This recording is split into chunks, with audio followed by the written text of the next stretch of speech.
I am Dr. Maxim Chumak from Hair by Dr. Max Restoration Center, and I decided to record a video that can help to clarify some things from a reaction video which was posted over 2 years ago and had a lot of views, a lot of questions and responses.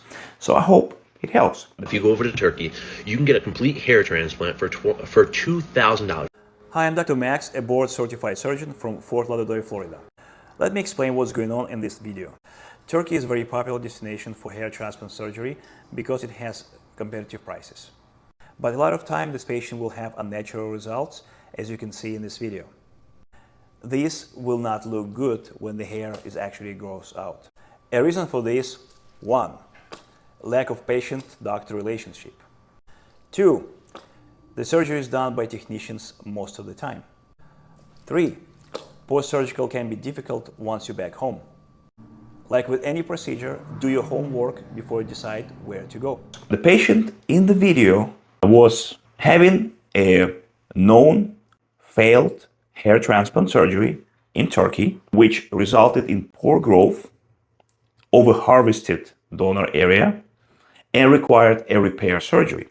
So patient went to this clinic that performed lots of these different procedures. You can see here they do weight loss surgeries and cosmetic surgeries and dentistry. So this is something that already alarming. You want to go somewhere where they specializes only in hair, but it's not only the requirement. But here you can see what happened to his donor area. And you can clearly see that some areas are noticeably thinning after the hair transplant. And this happens when inappropriate technique will result in this type of consequence.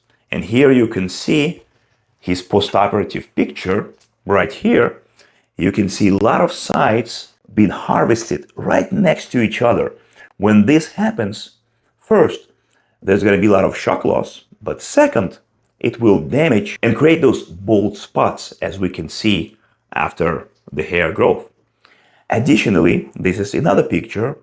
This is his result after the first failed procedure in Turkey, showing first a naturally designed hairline and very poor survival rate of grafts.